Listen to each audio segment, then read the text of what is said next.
Ang Visconde Massacre ay isa sa pinakakontrobersyal na kaso ng krimen sa Pilipinas na naganap noong Hunyo 30, 1991 sa BF Homes, Parañaque.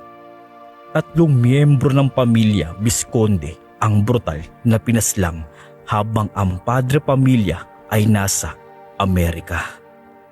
Buod ng krimen, mga biktima: Estrelita Visconde, 47 years old; Carmela Visconde, 18 years old; at Jennifer Visconde, 7 years old.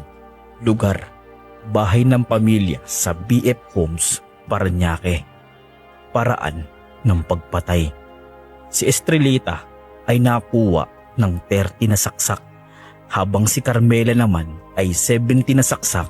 Ginahasa muna bago pinatay, at ang bunso naman na si Jennifer ay 19 na saksak.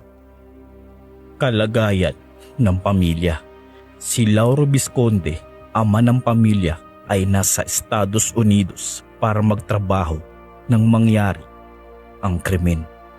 Natagpuan ang mga bangkay makalipas ang ilang araw, at agad itong naging laman ng balita dahil sa brutalidad na krimen. Imbestigasyon at kaso: noong 1995, lumutang si Jessica Alparo, isang self-confessed drug user, bilang star witness. Inakusahan niya si Hubert Webb, anak ng dating senador na si Fred Webb, bilang utak ng krimen, kasama ang 5 pang iba pang mula sa permanenteng pamilya.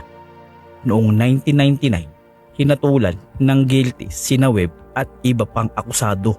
Sila ang sinistensyahan ng reklusyon perpetua o habang buhay na pagkakakulong. Noong 2010, binaliktad ng Korte Suprema ang hatol.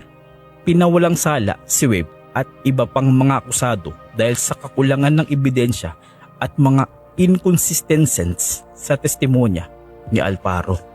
Mga kontrobersiya: alibi ni Webb: may mga dokumento at testigo na nagsasabing nasa Amerika siya noong petsa ng krimen. Testimonya ni Alparo: maraming butas at hindi tugma sa forensic evidence. Media at publiko: nahati ang opinyon ng publiko. May naniniwalang inosente si Webb, habang ang iba ay naniniwalang may impluwensyang pumabor sa kanya.